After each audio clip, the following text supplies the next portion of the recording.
السلام علیکم dear students, hope you all fine. Welcome back. Mister chips کا ہم چیپٹر نمبر 4 پڑھ رہے تھے. اس چیپٹر میں جو ہے وہ مسٹر چپس کا بیسیکلی وہ اس کی شادی اور اس کو لڑکی پسند آنا یا اس بارے میں تھوڑا سا ہمیں بتایا گیا ہے. مسٹر چپس جب 48 ایئرس کا تھا تب وہ کیسا تھا، وہ گھومنے گیا ہوا تھا دوست کے ساتھ، روڈن کے ساتھ، لیک ڈسٹرکٹ، جو اس کا ایک کولیگ تھا دوست. تو وہ دوست اس کا واپس چلا گیا تھا کسی فیملی کام کی وجہ سے. اسے اب اکیلے ہی وہ کسی فارم ہاؤس میں رہ رہا تھا. تو دیکھتے ہیں آگے کیا ہوا.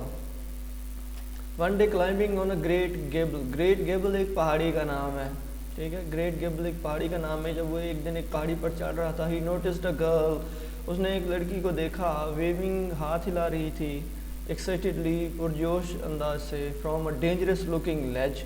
خطرناک دکھائی جانے والی چٹان، لیج کہتے ہیں چٹان، ڈینجرس لکنگ، خطرناک دکھائی دینے والی چٹان سے ایک لڑکی کو ہاتھ ہلاتے ہوئے دیکھا. Thinking she was in difficulties. اس نے سوچا کہ وہ مشکلات میں ہے. He hastened towards her. وہ اس کی طرف بھاگا، لپکا. But in doing so سلپڈ.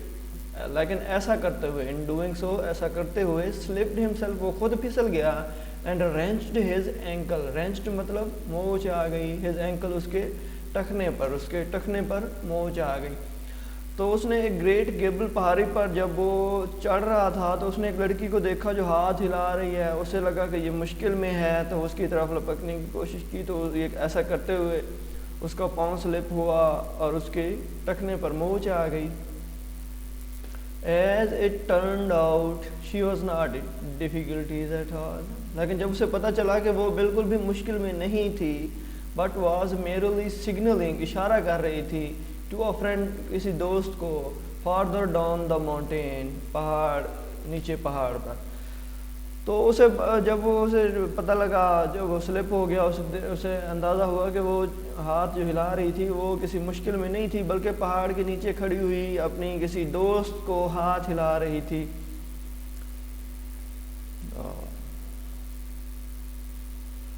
She was an expert climber. وہ ایک ماہر کوہ پیما تھی. کوہ پیما پہاڑی چڑھنے والی، پہاڑوں پر چڑھنے والی، ٹھیک ہے. Better even then chips. Chips سے بھی ماہر، زیادہ بہتر. who was pretty good، جو پہاڑی چڑھنے میں بہت اچھا تھا. کہہ رہے ہیں کہ وہ ایک ماہر کوہ پیما تھی. وہ چپس سے بھی زیادہ اچھی تھی، حتیٰ کہ چپس بھی اچھی پہاڑی چڑھنے پر اچھا اس کا ایکسپیرینس تھا. Thus he found himself the rescued instead of the rescuer. اسے اندازہ ہوا کہ وہ بچانے والے کی بجائے بچایا جانے والا بن گیا ہے. And neither rule was one for which he had much relish. Relish کہتے ہیں کوئی پسند ہونا، خاص کوئی دلچسپی ہونا. اور ان دونوں باتوں میں سے کسی بھی بات میں اسے کوئی دلچسپی نہیں تھی، کوئی بات پسند نہیں تھی خاص. تو اس میں ہم نے تھوڑا سا دیکھا ہے ٹیکسٹ کے، وہ پہاڑی پر چڑھتے ہوئے لڑکی نے ہاتھ ہلا رہی تھی تو اسے لگا وہ خطرے میں ہے. وہ اس کی طرف لپکنے کی اس نے کوشش کی تو اس کا پاؤں سلپ ہوا اور اس کے ٹخنے پر موچ آ گئی. تو اسے اندازہ ہوا کہ وہ بالکل بھی خطرے میں نہیں تھی بلکہ اپنے کسی دوست کو ہاتھ ہلا رہی تھی. تو اسے پتہ لگا کہ وہ بچانے والے کی بجائے خود بچایا جانے والا بن گیا ہے، حتیٰ کہ ان دونوں میں سے اس کو کسی بھی بات میں کوئی دلچسپی نہیں تھی. تو یہ تھوڑا سا ٹیکسٹ ہم نے پڑھا ہے، باقی انشاءاللہ اس کو کل کنٹینیو کرتے ہیں. That's all for today. فی امان اللہ. اللہ حافظ.